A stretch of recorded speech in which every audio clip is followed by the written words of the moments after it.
To the social universe, where you learn the secrets of the social media through the social universe, and in many cases you learn the secrets of the universe itself. And I really do believe in our past three segments that we've been learning a lot about the secrets of the universe, that it's truly the universe. I do think that modern medicine has discovered some amazing things.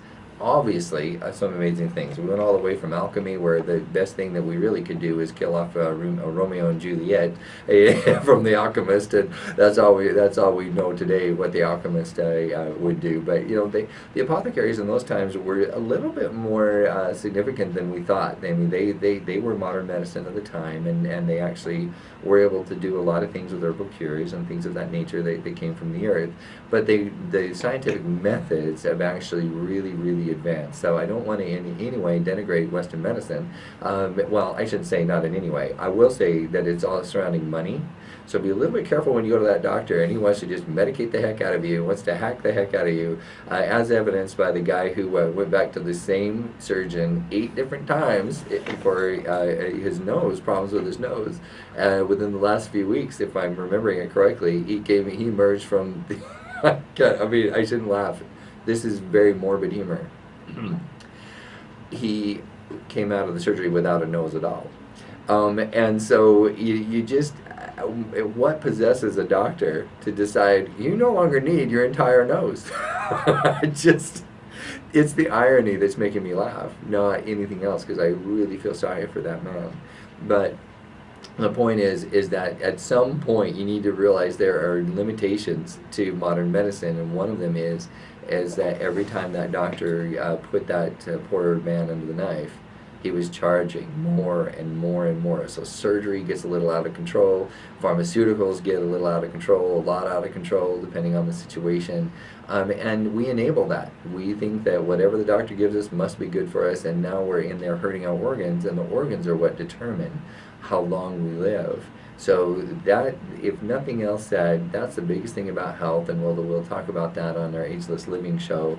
It's starting on July 7th. But also, I want to, on July 11th, on this show, we are going to be interviewing Clive Cussler, who is one of the nation's foremost authors, and so we really feel it an honor that he will be coming on the show. And one of my personal favorites, great action author. If you haven't listened or read any of the Clive Cussler books, make sure that you Google Clive Cussler, CliveCussler, and find out the amazing books that he has. He has at least 22 books that will surface immediately that are kind of his top books. And he has a book coming into hardback that we will be talking about on the show coming up. So just a little bit of a teaser as far as our July 11th show is concerned.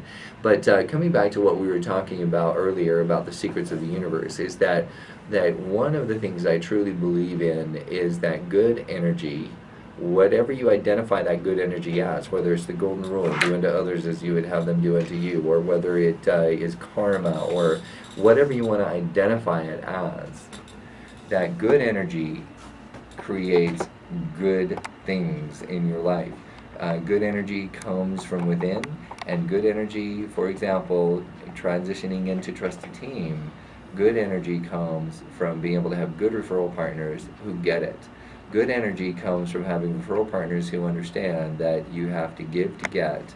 For example, I'm going to venture out onto the political scene just a little bit, is that in communism, it is a great idea. You could really actually read the New Testament and really wonder if Jesus Christ was talking about, let's all have equal among us, let's take care of the poor, let's get down with the rich, and let's make sure that we have a very solid communistic society here. You could actually read it that way if you wanted to, but here is the issue, is that in order for communism to work, you actually have to have someone like Jesus Christ leading it. You need to have a benevolent leader leading communism, because the further to the right you go, the further to the left that you go, the closer you become to fascism.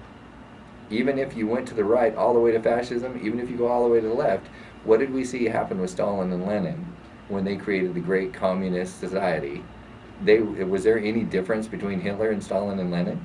There were actually 40 million Russians that were killed by the Russians. by Stalin and Lenin, 40 million. I want you to compare that to how many people were actually killed by Germany during that time period. It doesn't even come close. Russia was out there brutalizing more people than Germany was, but yet we swept it under the carpet because, well, first of all, they were our ally. We didn't really talk about it. And second of all, that they were doing it to their own people rather than to, a particular kind. But I guarantee you that there were subsectors of the Russian people that were being marginalized, even though it may not. Well, actually, it was the Jews. They were going after the Jews. They were going after a lot of parts of society that they marginalized and got rid of. So my point here is that was there really a difference between Mussolini, Hitler, and Stalin and Lenin? Not really. So the further you go to the right, the further you go to the left, what you really get is dictatorship. So coming back to communism, here's what you have to have is benevolence. You need to be able to if you're going to share with society, then society needs to share with you. But that's part of the problem, is that everybody stands with their hand out in communism and nobody gives back. There's not that so now it seems like a dichotomy, that you have capitalism, which is all based on the selfish greed of I'm going to market and I'm going to take control and I'm going to actually do some great, wonderful things in a free capitalistic society. And out of that selfishness is born the greater good of great people.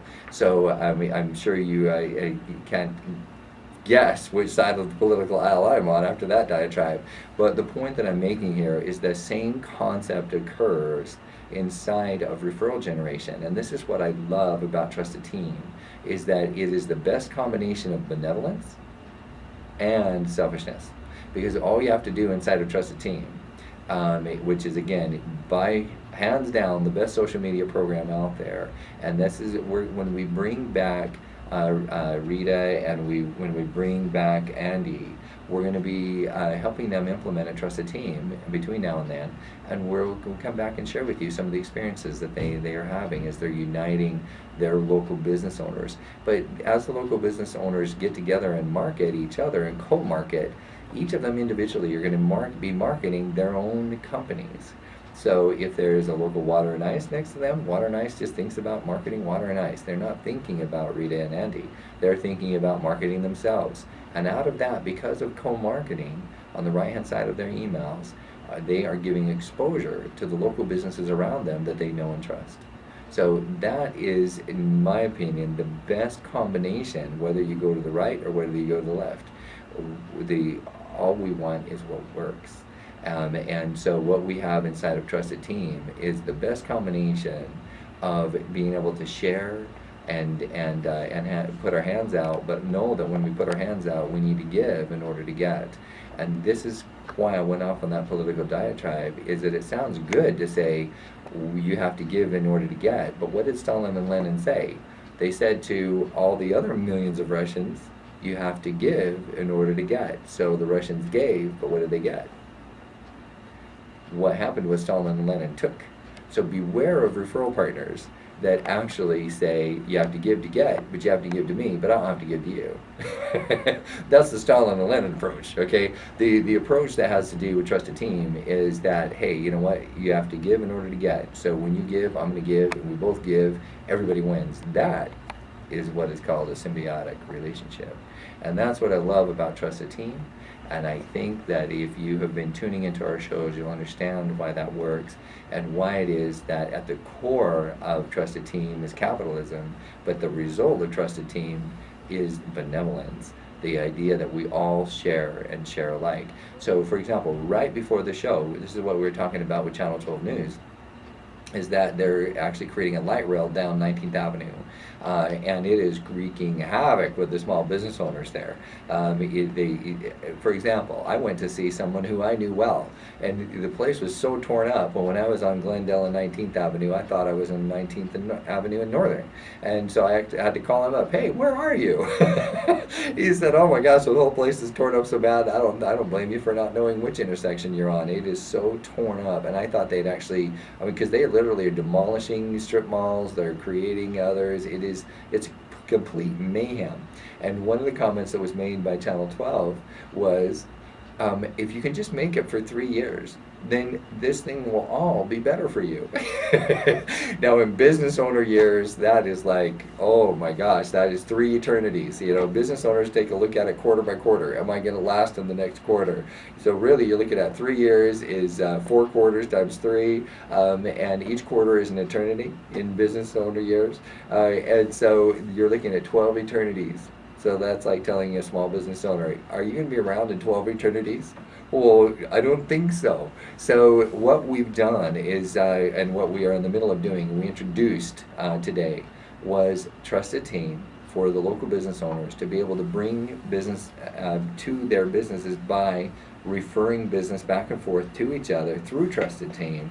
And I think it is probably going to be one of the best and most unique uses and benevolent uses of Trusted Team yet. Now, that's not quite true, because there are some wonderful charitable endeavors that we'll be utilizing with Trusted Team, some nonprofits that Trusted Team is doing a great job with. But as far as helping out business owners, I don't know how much our listeners understand how the jobs are created through off the backs of the small businesses of America. When you destroy the small business in America, you destroy the jobs. Any idea why our jobs are struggling right now? We're actually out there telling small business owners that they're evil people if they make money, and putting all kinds of things on their back. And when you have a house of cards, it's about to come down, and you put all kinds of weight on the house of cards. They come down, and guess what happens to the cards? Which is the employees that used to build that building. Nothing. No jobs. They're out of business. Nobody's paying them for a job. So what Trusted Team does is help put that back together in a benevolent way, in a way that everybody's working together. It could be slightly viewed as communistic because we're all helping each other out. You have to give and give and give and give, but here's the difference. You got to give back, and that's where Trusted Team differs from some of the concepts out there where all you do is give, and you never give back. In Trusted Team, you give and you get, you give and you get, and that's what creates what I call rock soup. So again, thank you for tuning in to the Social Universe here on Voice America and World Talk Radio. This is Kurt Wilhelm, your host of the Social Universe. I look forward to tuning in with you next week. Thanks again for tuning in. I hope you have a wonderful, holistically happy and balanced life, and next week we'll see you then.